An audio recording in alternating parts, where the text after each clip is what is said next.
nuestra organización nos preparamos y anticipamos para la nueva normalidad a nuestro retorno laboral, a fin de garantizar y preservar la salud de nuestros clientes, colaboradores y proveedores.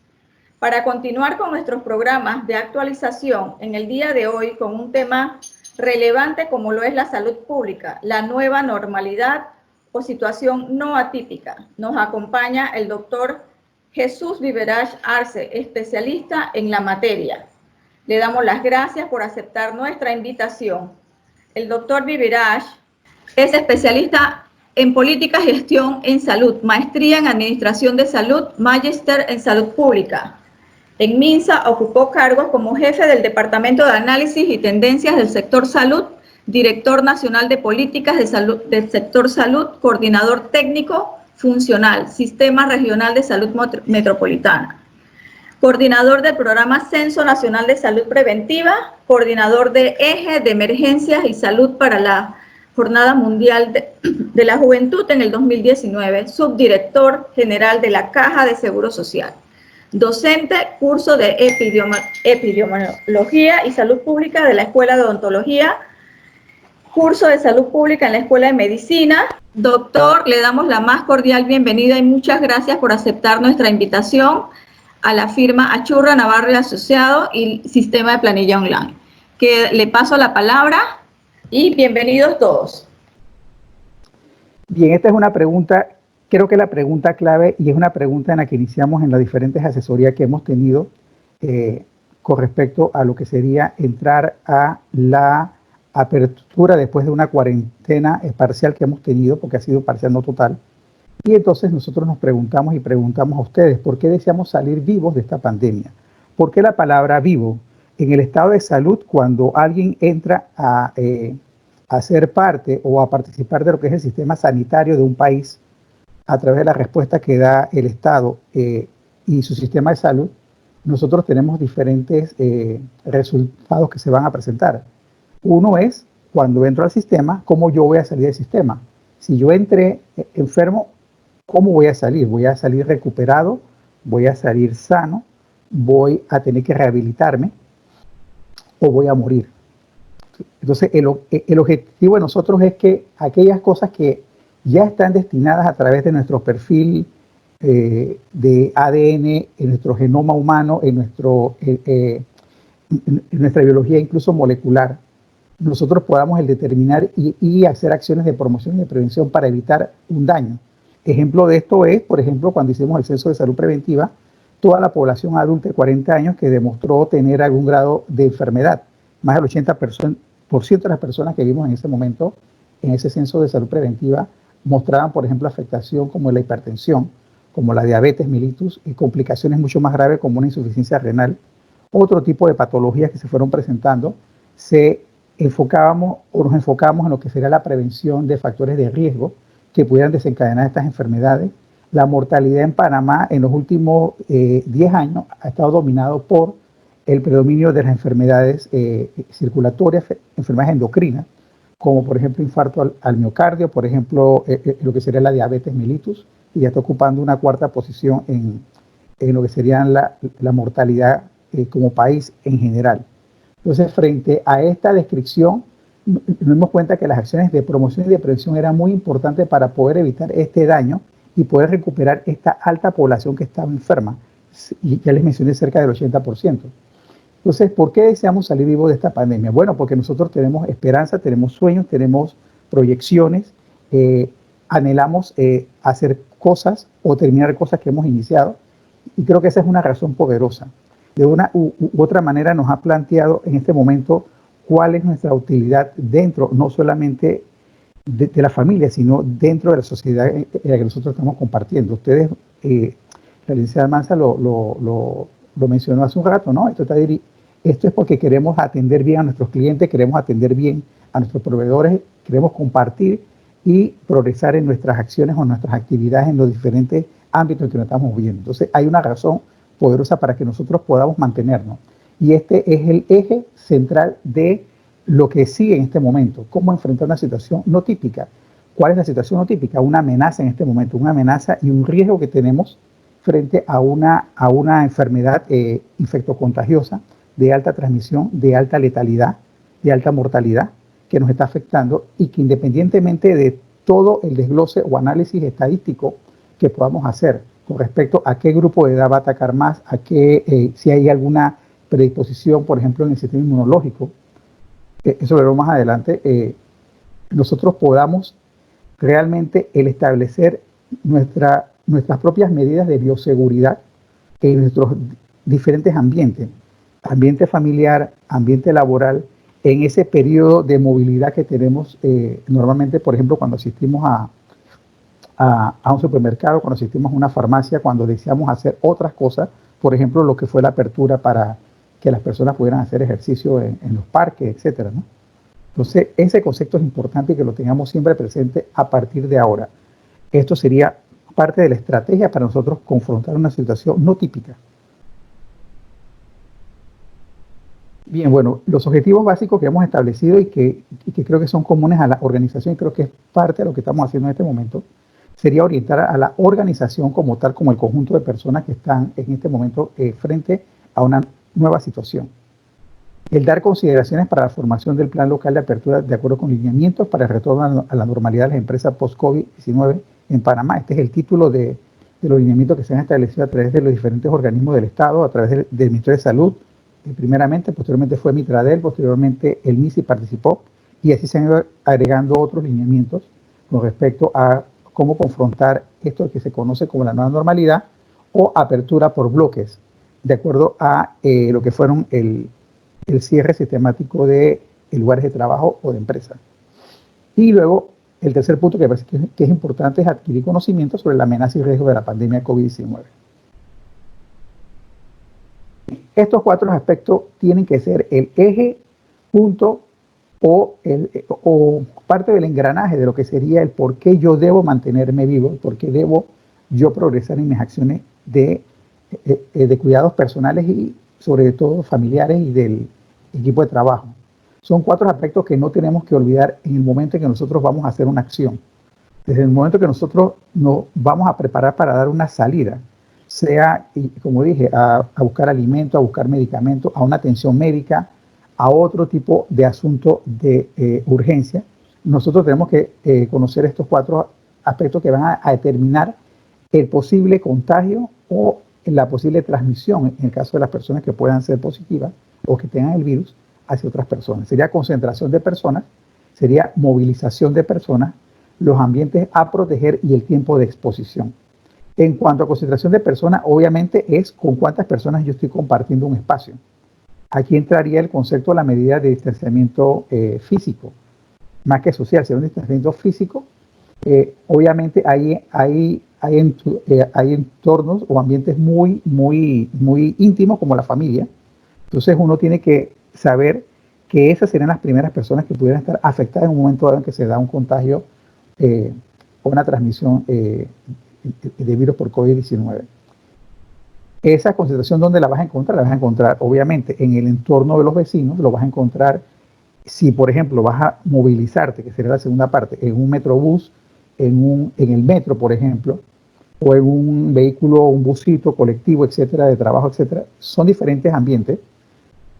Esa concentración de personas es importante mantener hasta donde sea posible ese distanciamiento, que puede ser de 1 a 2 metros. Ya ustedes han vivido la experiencia cuando han tenido que ir a hacer supermercado o han ido a la farmacia, que tienen que hacer una fila, que hay que guardar un distanciamiento. Estos son uno de los principales aspectos en el cual se puede dar rápidamente un contagio. El segundo aspecto a tomar en cuenta es la movilización. La movilización no solamente es en qué medio de transporte yo me estoy movilizando, sino además mi ruta o mis rutas de movilización durante el día. Yo debo medir exactamente hacia dónde yo voy a ir y cuál es el objetivo. En este caso, por ejemplo, si voy a buscar una atención médica, ¿cuál importante es esa atención médica? ¿Es porque me siento afectado? ¿Es porque necesito un medicamento? Entonces uno tiene que buscar todas las posibles alternativas antes de poder movilizarse de un lugar a otro. ¿Por qué? Porque en la movilización existe también un riesgo en el cual podemos estar nosotros susceptibles a ser contagiados.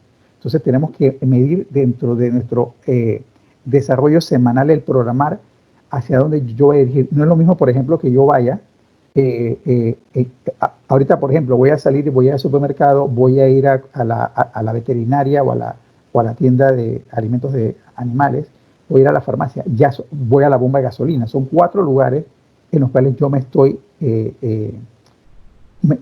concentrando, me estoy movilizando. Entonces, el riesgo mayor va a ir aumentando porque van a ser 4 ambientes, que sería el tercer punto, en donde yo voy a estar desarrollando una actividad.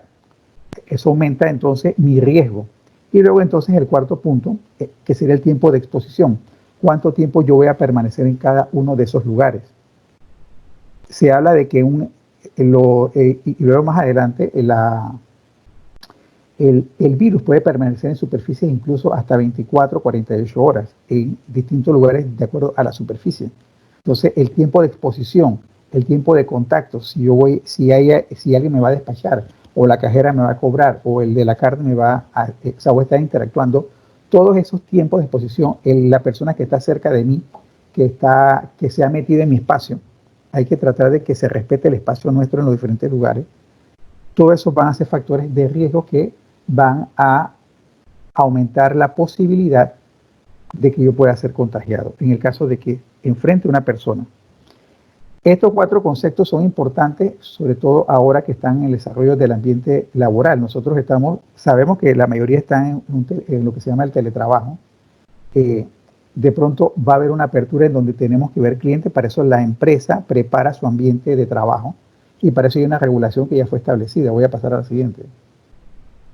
Bien, hay unas consideraciones para cuando se conforman los comités de acuerdo a la ley que se ha establecido, eso lo veremos un poquito más adelante.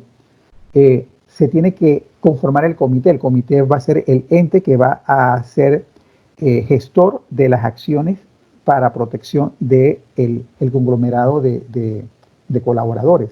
Hay que analizar a la población que va a asistir físicamente a un lugar: ejecutivo, administrativo, colaboradores habituales, colaboradores eventuales, de acuerdo a grupos de edad, de sexo, de domicilio, forma de transporte o de llegada al lugar de trabajo y de retiro del trabajo. Si la persona sufre una enfermedad crónica o una discapacidad, estos son factores inherentes al individuo, a la persona, que puede en un momento dado aumentar el riesgo de complicaciones si en caso tal es contagiado. Entonces, estos aspectos tienen que ser evaluados. Aquí sí entra una relación muy estrecha con el Departamento de Recursos Humanos en cuanto a la confidencialidad de los datos, pero sobre todo a que la persona sepa que en este momento, al entregar estos datos, es por su propia seguridad. Entonces, esto es importante que se realice, porque incluso aquí usted puede definir a aquellas personas. Hay factores muy establecidos de riesgo: 60 años y más, personas con alguna enfermedad crónica o discapacidad, la mujer embarazada. Son 3 grupos laborables que son importantes que sean tomados en cuenta en un momento dado para priorizar o definir su actividad de trabajo. Todo eso está descrito en los lineamientos que han sido publicados en las gacetas oficiales y en diferentes páginas de los ministerios.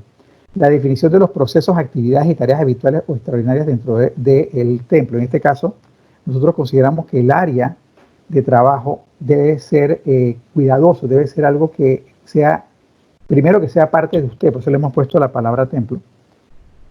Tienen que tener que consagrar cada área, tiene que estar cada área disponible con todas las medidas de limpieza total.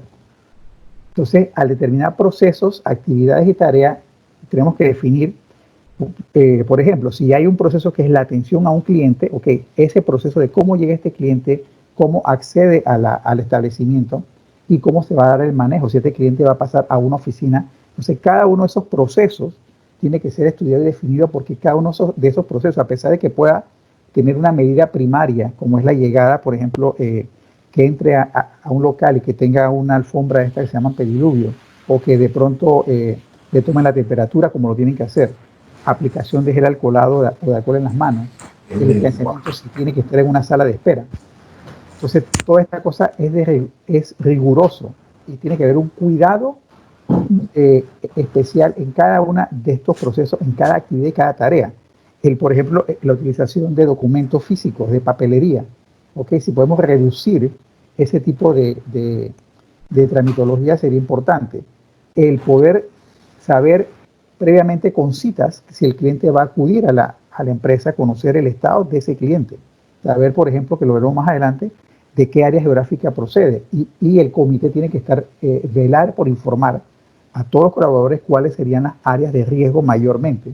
Por eso se incluye en el análisis de la población asistente lo que sería el domicilio. La formulación de estrategias entonces de bioseguridad por proceso, actividad y tarea habitual y extraordinaria. Ese es un trabajo que solamente no lo hace recursos humanos con la administración, sino que tiene que haber participación de los diferentes departamentos o áreas para poder tener un resultado. El diseño entonces de adecuaciones para cumplir los lineamientos. Estos serían específicamente si dentro del área física, donde se van a estar movilizando desde la llegada hasta el mismo puesto de trabajo, requiere adecuaciones, tanto físicas como estructurales, por ejemplo, o de otro tipo que ustedes puedan considerar. Y obviamente elaborar un presupuesto porque esta situación no típica va a traer gastos que no estaban incluidos normalmente en un presupuesto anual y van a tener que hacer algún tipo de ajuste o de adquisición de nuevos insumos o de nuevas líneas presupuestarias. En este caso, lo que está siendo más frecuente y que está afectando más a las empresas en su apertura, obviamente es la adquisición de los insumos que van a estar utilizando para poder desarrollar las diferentes estrategias de bioseguridad, el uso de guantes, el uso de mascarillas, por ejemplo, el gel alcoholado, el alcohol, el equipamiento de limpieza o de aseo que se pueda estar utilizando, etcétera. Bueno, este es el decreto de la resolución de gabinete. Hay resoluciones y hay decretos. Esto fue una resolución de gabinete ejecutiva donde se establece el estado de emergencia. Esto fue a partir del 13 de marzo. El primer caso se detectó fue el 9 de marzo, porque se comunicó a la población. El objetivo entonces es mantener la salud de los colaboradores, como hemos dicho, a través de las directrices que ya han sido emitidas por el Ministerio de Salud, lograr que el colaborador se adhiera de manera informada, o sea, que conozca la información, que la maneje, que sea parte de su diario vivir, que sea una adherencia voluntaria, o sea, que no tengamos a través de ejecución de sanciones o aplicación de reglamentos internos, etcétera, que tiene que obligar a la persona a que cumpla con lo que está dispuesto en estas normas, que sea comprometido y que sea responsable. Todo esto tiene un fin, que ustedes mismos como equipo, como conglomerado de personas, puedan uno a otro cuidarse y mantener ese espíritu con el cual ustedes estaban laborando en la empresa, con los cuales ustedes se sentían que eran útiles y por los cuales ustedes están en este momento en este tipo de conferencias, ¿no? Afianzando este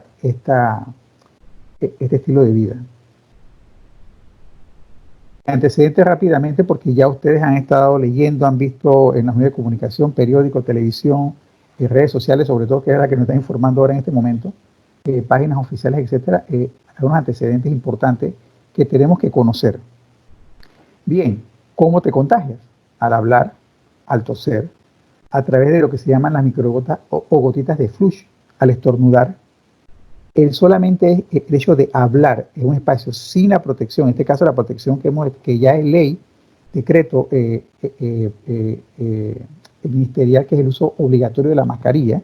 Por ejemplo, estas gotitas que saltan, esas gotitas pueden directamente impactar sobre la persona con la que yo estoy hablando o quedar en el aire por un tiempo. En su momento esas gotitas pueden caer por su peso molecular que es alto y puede impactar, por ejemplo, paredes, mesas, objetos. Entonces, por eso es importante el uso de la mascarilla, el lavado correcto de las manos o el uso de otros elementos como el gel alcoholado o el alcohol. Desde el momento en que usted abre su auto, si usted sale de su casa en auto, usted llega al trabajo y usted retorna al trabajo, usted tiene que limpiar esa manigueta del auto, tiene que limpiar el espacio donde usted va a entrar en su auto, su timón, su área normal. ¿Por qué? Porque usted puede traer, al tocar un pasamano, una pared en el ascensor, etcétera, puede contaminar su automóvil, por ejemplo. Esos cuidados tiene que tenerlo. Si va a un supermercado, tiene que colocarse el gel alcoholado, tiene que colocarse el alcohol cuando retorna con los paquetes, cuando vuelve a abrir cuando usa la carretilla, tiene que limpiar la carretilla, por ejemplo. O sea, tiene que estar alerta de que el virus puede estar en cualquier lugar. En este momento, en Panamá, sobre todo en el área metropolitana, toda persona es sospechosa, porque yo no conozco qué ha hecho la otra persona o qué cuidado ha tenido. Entonces, yo tengo que entender que cada persona es sospechosa de estar contagiada. Y eso lo vamos a ver en una diapositiva más adelante cuáles serían esa tipología o clasificación. Entonces, hablar, toser, va a expulsar estas microgotas y esto va a provocar que pueda ser usted contagiado. ¿Ok? El virus, ya lo dijimos, pasa del ambiente de la superficie. Si yo toco una superficie, lo primero que yo voy a hacer es irme a tocar la cara, porque eso es algo que ya está en uno, son engramas neurológicos y musculares, y rápidamente podemos reaccionar en que nos va a picar el ojo, nos va a picar la frente, nos va a picar el cuello, etc. Entonces, él va a estar en las superficies. Y al estar en la superficie y yo tocarme la cara con las manos, y entonces yo voy a estar, puedo contaminarme a través de las fosas nasales, que es el área más predispuesta para esto. Los ojos, puedo tener una conjuntivitis incluso, en la boca pasarme por los labios o secarme los labios, etcétera. Claro, el uso de la mascarilla trae incomodidad, trae resequedad de la mucosa nasal, trae resequedad de los ojos, trae resequedad de la garganta, de los labios, y uno intuitivamente va a tocarse las manos. Entonces hay que tener esos cuidados. Esto fue un análisis, esto fue una revisión que se hizo en mayo por parte de la Facultad de Medicina, que es muy completa porque recogió todos los artículos que hasta el momento se conocían con respecto a lo que es el COVID. Toda la literatura nueva que ha salido a partir de mayo en este momento es una literatura que habla más que nada de lo que serían los tratamientos y las experiencias que han tenido con esta data que se fue recogiendo sobre todo en China. Entonces se habla de que el periodo de incubación de este virus puede variar de 1 a 14 días o un promedio de 5 a 6 días. Significa que yo me voy a contagiar y yo puedo desarrollar sintomatología incluso desde el día 2 en adelante. Puede durar hasta 24 días. Cuando ustedes ven la cifra de lo que se llaman recuperados, la persona, si es positiva, va a estar en una fase de aislamiento, ya no es cuarentena, sino aislamiento, porque ya se detectó que está enfermo, sea en su casa, sea en un hotel o sea en un hospital que vaya a acudir, y esta persona va a tener 14 días de evolución. Esos 14 días que se espera que la persona no desarrolle la enfermedad o desarrolle sintomatología leve. Ya sea una sintomatología moderada grave, entonces va a pasar a un hospital. Pero es 14 días. Al hacer los 14 días se le da de alta, pero debe pasar 14 días más, llegando incluso hasta los 28 días. Se ha visto casos incluso hasta 37 días en donde puede estar todavía, aunque no desarrolle enfermedad, su estado fisiológico no sea afectado, puede entonces ser contagioso, puede contagiar a otras personas. Entonces, el rango se habla de 14 días de aislamiento más 14 días de cuarentena, porque ya estaría pasando a lo que serían el grupo de recuperados, sea recuperado clínicamente o sea recuperado por confirmación de pruebas PCR o serológicas. Entonces, eso es importante para recursos humanos, sobre todo la problemática ahorita que está existiendo en recursos humanos y es con respecto a las incapacidades. En este momento, la autoridad sanitaria, junto con el responsable de lo que sería la homologación, que es la Caja Social, en un momento dado no se están poniendo muy de acuerdo en cuántos son los días o cómo es ese manejo de incapacidad. Lo importante es que la persona se sienta protegida, y creo que eso es parte de la función de recursos humanos, de que si es diagnosticada, tiene que pasar un tiempo fuera del trabajo y que se debe cumplir con lo que la red está estableciendo en ese momento con respecto a la incapacidad.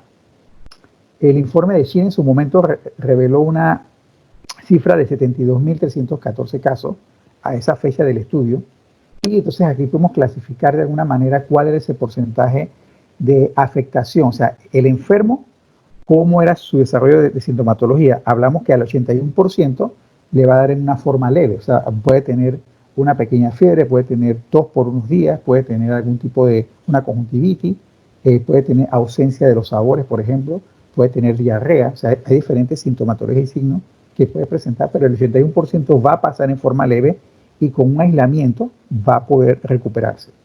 El más grave sería un 14% de esta población, ya que un 14% de la población puede estar en un estado de estar en una sala, en un semi-intensivo o en una unidad de cuidados intensivos.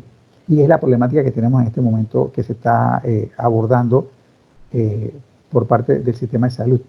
Y los críticos son los que pasarán entonces a la unidad de cuidados intensivos. Un 5% de esta población que va a ser afectada, y de ese 5% sí hay un predominio. Por ejemplo, hay un porcentaje, ahorita no recuerdo bien las cifras, pero hay un porcentaje en donde el factor de riesgo de una comorbilidad, una enfermedad crónica, el factor de riesgo de la edad puede ser determinante en el porcentaje de mortalidad de las personas que van a morir de esa unidad de cuidados intensivos. Ha habido cifras, por ejemplo, en menores de edad, muy poco, pero se ha dado. Hay, por ejemplo, ha habido muertes en grupos entre 20 y 59 años y son muertes sin ningún tipo de factor conocido. En este caso, habría que hacer una autopsia para determinar cuál fue la causa de la muerte. Si tuvo la complicación o no tuvo la complicación, o qué fue lo que le causó, o si tenía una enfermedad, pero la persona no lo sabía porque no tenía cuidados de salud. Y en esto era basado en lo que se establecía como la tasa de letalidad. La tasa de letalidad no es más que el número de muertes por la enfermedad por COVID y el total de casos positivos. Esto no es igual a la tasa de mortalidad. La tasa de mortalidad se habla de la población en general, que es la que tenemos en este caso. El porcentaje solo nos dice de los enfermos cuántos pueden morir. Obviamente, a mayor cantidad de enfermos, entonces ese porcentaje va a bajar. Para el día de ayer, porque actualicé el dato, tenemos que la tasa de letalidad es de 1.94, o sea, quiere decir que por cada 100 positivos van a morir 2. Pero este es referente a los que son detectados, no a la población. La estadística habla de un 10 o 11% de mortalidad. La mortalidad de un país es el número total de muertes en un país total, de acuerdo a las diferentes enfermedades que se puedan presentar, y entra como denominador en esta área la población total. Entonces la mortalidad es mucho más alta. Entonces aquí vemos solamente para que sepa, por ejemplo, las personas que sufren una enfermedad cardiovascular, un infarto al miocardio, que han tenido algún tipo de problema cardíaco, puede morir en un 10.5%. Diabetes mellitus un 7%. Si tiene una enfermedad respiratoria, una enfermedad obstructiva, un asma, etcétera, puede estar asociado a un 6.3%. La hipertensión con cáncer, un 5.6%. Edad avanzada, de 8 a 14%. No se informaron muertes en niños en esta data, pero en Panamá sí hemos tenido algunas afectaciones en menores de 10 años. Lo que le decía, la tasa de mortalidad tiene que ver es que el número de defunciones entre la población total por 100.000 habitantes. Este es el concepto que nos permite compararnos. Por eso ustedes pueden escuchar y se dice, la tasa de letalidad en Panamá es baja. Pero si lo vemos como tasa de mortalidad puede ser alta comparada con otros países, incluyendo Estados Unidos, Francia, España, Italia, por ejemplo, China, Brasil, que tienen altas tasas de letalidad y alta tasa de mortalidad. Entonces este es un análisis, obviamente, para la parte científica, estadística, pero que es importante que ustedes lo conozcan, sobre todo el impacto de acuerdo al estado de salud propio, individual y de la familia.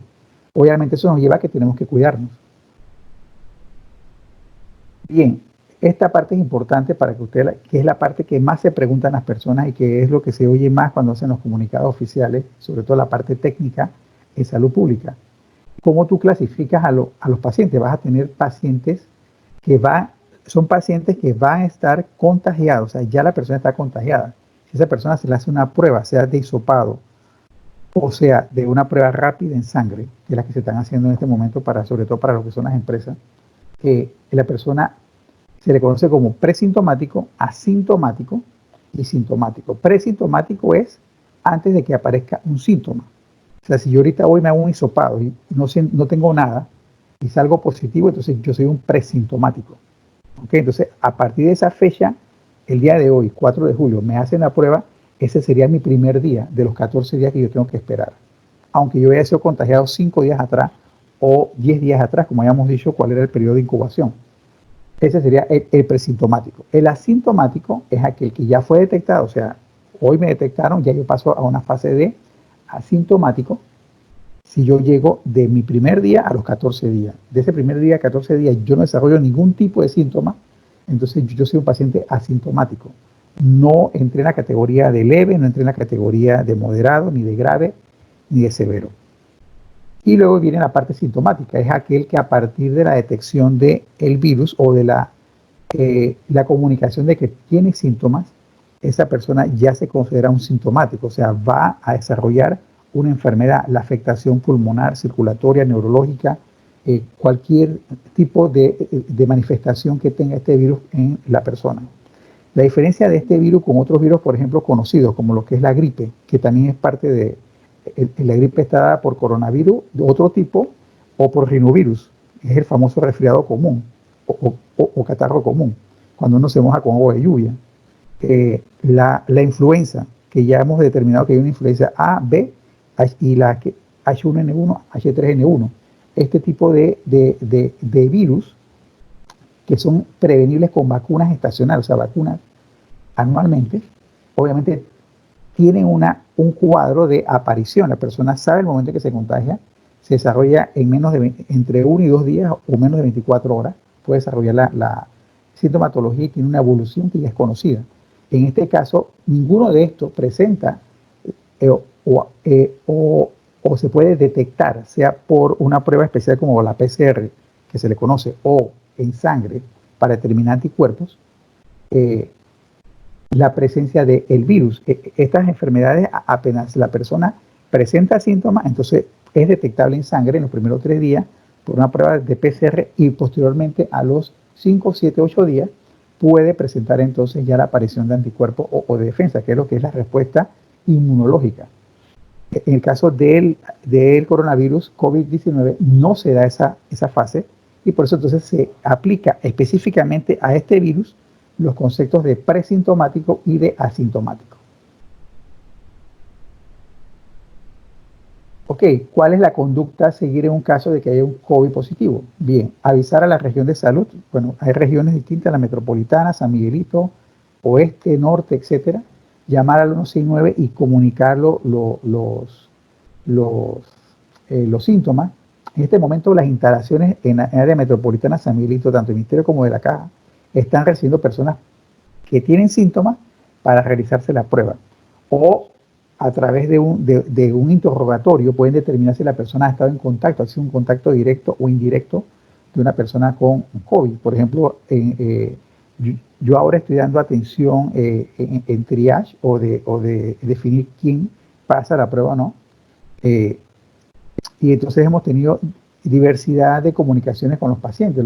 Los pacientes, por ejemplo, tienen un familiar que está hospitalizado, ellos llaman al 169, no les responden o si les responden no cumplen en el tiempo para hacer la prueba. Obviamente una persona que está en contacto directo con un familiar o una persona cercana, o esa persona tiene que aislarse, o sea, tiene que entrar en pensar que tiene el virus y tiene que aislarse, obviamente tiene que comunicar, va a comunicar al trabajo, va a comunicar al 169, pero se tiene que dar una comunicación y la persona tiene que estar vigilante de los síntomas que puede presentar. Entonces hay una diversidad de situaciones que se están dando y lo más importante por eso es esta parte de la docencia y adquirir conocimiento, el estar informado.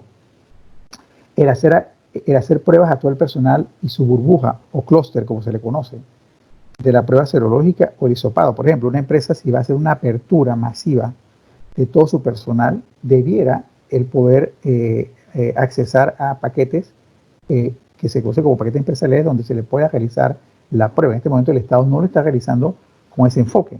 La empresa privada tendría, en el caso tal, que dirigir. En este momento se está enfocando, por ejemplo, al personal que se le conoce como la primera línea, personal médico, personal sanitario, personal de seguridad, personal de logística, porque es el personal que está en este momento confrontando a los posibles casos sospechosos o positivos de COVID.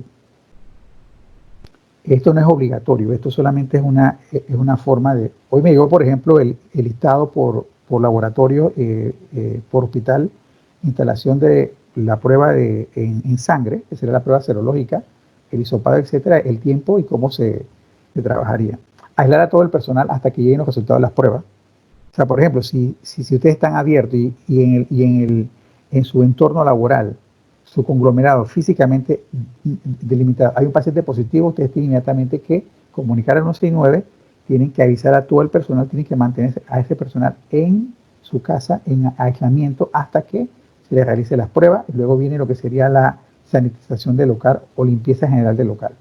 Esto es importante porque si no se da el aviso, estas personas pueden retornar al trabajo o estas personas pueden movilizarse a otro lugar y pueden estar siendo vehículos de transmisión, porque van a tener obviamente el virus.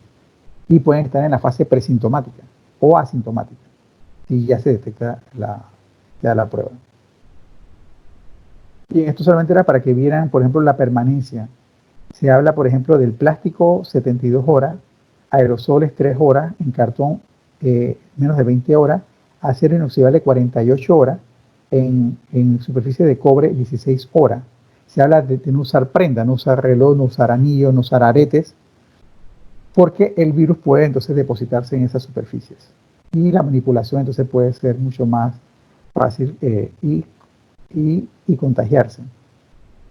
En lugares que están secos y no ventilados puede estar hasta 12 horas.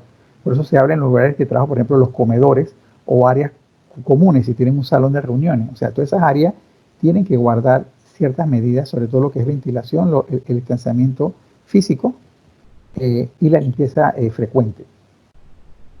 Ya eso lo determinará cada empresa en su momento cómo lo va a hacer.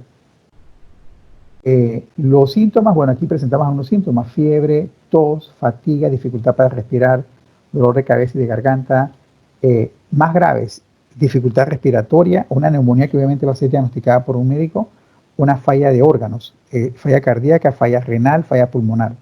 Dentro de estos síntomas hay dos síntomas importantes que ya se han detectado, que es la ausencia de sabores y la ausencia de olores. Estos dos síntomas son importantes porque puede ser incluso el único síntoma que la persona presenta. No le saben los alimentos, no tiene olor el alimento, o los olores, por ejemplo, de la pasta de diente, del enjuague, si pasaron el cloro, por ejemplo, o sea, esos olores no lo perciben. Normalmente los percibía, ahora no los percibe. Si vas a tomar un jugo, por ejemplo, vas a chupar un limón a naranja, ese sabor ácido que se da por las papilas gustativas en la lengua, no lo vas a sentir. Es lo salado, lo dulce, tampoco lo vas a sentir. Entonces, esos son síntomas que hay que estar pendientes. Obviamente, si trapeas con cloro y no te cubriste, el cloro puede penetrar y el cloro puede inhibir los receptores del olfato, y obviamente puede tener esa manifestación, pero es producto de simplemente un descuido al momento de limpiar. Así que no sería lo habitual. Si usted se va a enfrentar a una por ejemplo, una pizza, sea eso que puedan emitir olores al olfato para poder degustar un alimento y no siente, entonces ahí tiene una dificultad. Y el otro que se ha visto frecuentemente asociado es la diarrea. Personas que sin ningún tipo de motivo, sin haber comido nada extraordinario, tienen diarrea, y le puede demorar 1, 2, 3 días. Ese es otro síntoma en el cual, aunque no tenga fiebre, no tenga tos o no tenga otro de estos síntomas, puede ser una manifestación de un contagio, puede ser un síntoma que se tiene que tomar en cuenta. Así que son aspectos importantes que se tienen que tomar para en el momento de determinar nosotros mismos si tenemos algún síntoma. Permiso. Y esto solamente es para que tengan lo que está pasando. Esto es hasta el día de ayer, lo actualizó hoy en la mañana, porque la que tenía era vieja. Se habla de que hay 35.995 casos. Tenemos 758 casos nuevos para el día de ayer. Se hicieron 2.280 pruebas. La meta en este momento, o lo que debiera hacer, serían arriba de 5.000 pruebas. Se está hablando de lograr 4.000 pruebas. Pero lo importante aquí es que el porcentaje, cuando uno divide casos nuevos entre las pruebas nuevas, eso va a dar un porcentaje que se conoce como el porcentaje de positividad. Ese porcentaje de positividad, para que nosotros podamos decir que la pandemia ha sido controlada, que hay una mitigación del riesgo de transmisión, debe aparecer un valor cercano a 10 o menos, 10%. O sea, cuando yo divido estos casos nuevos entre las pruebas nuevas, tiene que ser ese valor. Esta es la primera cifra que yo busco para poder ver cuál es el comportamiento en el día. En los últimos 5 o 7 días, el porcentaje estaba entre 30, 35 y 40%. O sea que estamos muy lejos de ese 10% o menos. Aquí nos habla de los fallecidos. Esta cifra es importante. Estas personas están falleciendo. Entre jueves y viernes fallecieron 53 personas. O sea, de las cifras más altas. Esto lo llevamos entonces y lo dividimos entre el número de casos y nos da la letalidad, que aunque ha sido más baja en junio, mediados de junio estaba en 2.14, ahora está en 1.94, fue el cálculo que les hice hoy. Están falleciendo en menos tiempo, se están pasando menos tiempo. No sabemos dónde se están agravando, si están muriendo en salas, si están muriendo en la UCI, que es la unidad de cuidados intensivos.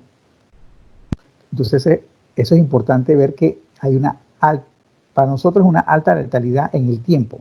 Si lo vemos a lo largo de lo que es la pandemia, de todos más de 100 días, obviamente ha ido bajando la letalidad, pero nos preocupa que en 2 días, rápidamente, si lo vemos entre el porcentaje de lo que fueron los seguros de fallecimiento, entre el número de casos, es una alta letalidad. Aquí hablan, por ejemplo, de cuántos están en casa, en aislamiento. Entonces son pacientes positivos que están en aislamiento, hasta que supuestamente se le da seguimiento. En hoteles hay 705 personas, esto es global del país. En la unidad de cuidados intensivos había 146. Recuerden que cuando hubo la apertura del bloque 1 y bloque 2, más o menos en ese rango, se hablaba de una ocupación de camas de un cuidado intensivo de 72, 74. Ahora fíjense que está casi al doble, más del 50%. Esto es importante, esto es parte de la información que tiene que mantener el comité, que se tiene que estar informando permanentemente, porque va a determinar, primero, dónde yo vivo, segundo, dónde me voy a movilizar o dónde no me debo movilizar. Entonces, estos serían de acuerdo al día, los corregimientos o áreas donde ha habido hasta 10 casos o más de 10 casos. Entonces, el corte son 10 casos. Entonces, vemos que Arraiján es el que está en primer lugar. Vemos lugares como Alcaldía, eso sería Panamá Norte, hacia el área de la Cabima, Las Cumbres, El Chorrillo, Pedregal, Vista Alegre, estamos hablando del área de Panamá Oeste, Belisario Frías, Tocumen, Las Cumbres, Las Mañanitas, 24 de diciembre, Amelia Denis, Belisario Porras, Sabanitas, eso es en Colón, Arnulfo Arias, Pacora, de Panamá Este, Juan Díaz, Puerto Armuelle, bueno, eso es en Chiriquí, Betania, Don Bosco, Cristóbal, creo que es Colón, entonces Campo, Panamá Norte, Chilibre, ok, Guadalupe es el área eso es para el área de Panamá Oeste, Puerto Caimito, el área de La Chorrera, ok. ¿Qué me dice eso? O sea, yo no voy a ver solamente, si yo vivo en Tocumen, yo no solamente voy a mirar Tocumen, yo voy a mirar 24 de diciembre, voy a mirar Mañanitas, voy a mirar Pedregal, Felipillo, el área hacia Cerro Azul, por ejemplo, porque es no solamente mi espacio físico donde yo vivo, sino mis límites o mis alrededores, los otros corregimientos. ¿Por qué? Porque este conglomerado de personas en conjunto van a utilizar líneas de metro, líneas de metrobús, otro tipo de transporte, van a ocupar los principales lugares de expendio de alimentos. Vamos a hacer propaganda, el machetazo, el extra, etcétera. Van a estar ocupando espacios donde va a haber aglomeración de personas. Entonces yo debo cuidarme si estoy en esa área, y por eso le decía al principio, debo escoger dónde yo me voy a concentrar y dónde yo me voy a movilizar. Y para eso tengo que tener, esto debe ser parte de nuestro tarjetario diario, el conocer, para yo determinar si vale la pena hacer una movilización, cuánto es urgente, o si debo movilizarme más lejos. En este momento el área más segura sería el área metropolitana, pero en un transporte, por ejemplo, personal. O sea, si tengo el auto, yo me puedo mover hacia esta área. Pero si yo no puedo, entonces yo debo de cuidar cómo hace esa movilización y cuáles son mis medidas que voy a utilizar en ese momento para poder acceder a ese comercio o a ese lugar que yo necesito realizar alguna compra, etcétera. Entonces esto es importante. Esto sale en la página web del ministerio, pero pueden entrar por Twitter, entran por la misma página de internet, y entonces ustedes pueden ubicar esto. Esto es diario, esto es importante que lo vean porque es la movilización. Obviamente esto también tiene un efecto en la planificación de las acciones que hace el sistema de salud, ¿no? A través de las regiones de salud. Bueno, los lineamientos ya les dije, hay un decreto para el sector público, por ejemplo el 466, hay otros que son para el sector privado. Estos son los anexos de ambos, tanto de el MINSA como de Mitradel. La acción de Mitradel básicamente se basa en aquellas empresas que tuvieron, por ejemplo, suspensión de contratos u otro tipo de formalidad de su negocio. Y entonces simplemente me imagino yo que es para poder llevar un control de cuáles son los retornos de los negocios y del personal y sobre todo de los contratos laborales, etcétera. Pero el lineamiento básico es el lineamiento que está en Mitradel. Entonces eso, en el ministerio, y es parte de el documento del Mitradel. Ok, bueno, aquí están los objetivos. Eso ya creo que ya es tema. Ustedes ya están formando su comité. Ahí está desarrollado los diferentes temas. Son los documentos que se llenan, cuáles son los miembros del comité, los que tienen que ser responsables. Se habla que debe haber el Departamento de Recursos Humanos, el Departamento Administrativo en conjunto y parte de los colaboradores o trabajadores del lugar. Entonces, estos serían las actas y las matrices que el Ministerio de Salud va a evaluar. Usted hace la comunicación a Mitrael de lo que es la apertura. Mitrael pasa toda una documentación que está descrita en su página web a Salud. Salud entonces programa la visita. Se ha dado un espacio de 4 meses para realizar esta visita. Entonces evalúa que se cumpla y entonces le dice, ok, usted está apto para poder dar la apertura. No necesariamente va a impedir, si ya le dieron la instrucción, que usted pueda abrir. Simplemente que en el momento puede tener correcciones que debe hacer si no está cumpliendo con todo o le ha faltado algo, y en el momento puede haber una segunda o una tercera reinspección para ver si se cumplieron con los parámetros.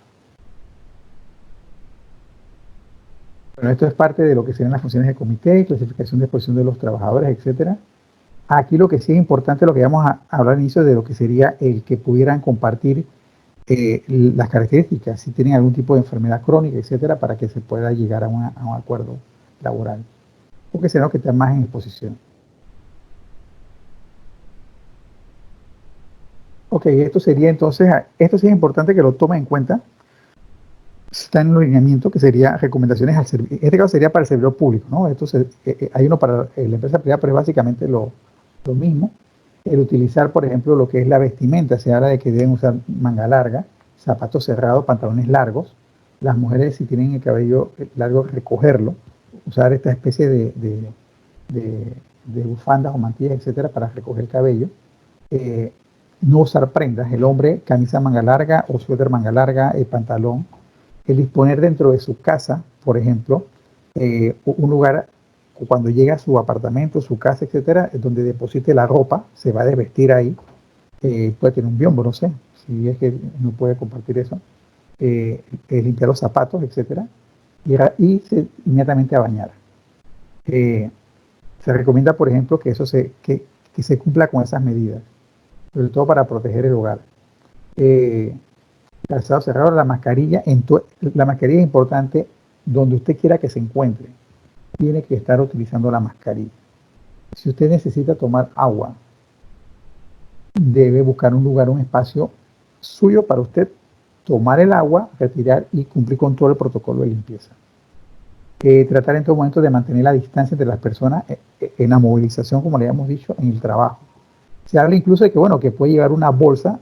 Por ejemplo, las enfermeras acá, en mi caso de una mochila, yo llevo mi zapato, mi cubre zapatos, y llevo una bata. Entonces, toda esa ropa, cuando yo me quito el equipo de protección, esa ropa la meto en una bolsa y la traigo a la casa, la deposito en la lavandería. Bueno, eso. La mascarilla es importante. Las mascarillas no son infinitas en su uso, tienen un tiempo. Normalmente se habla de 24 a 48 horas. El uso de la mascarilla quirúrgica. Si es una mascarilla de tela, bueno, esa usted la va a lavar y la va a secar, obviamente. Esa la puede utilizar, tiene que lavarla entonces todos los días. Es importante.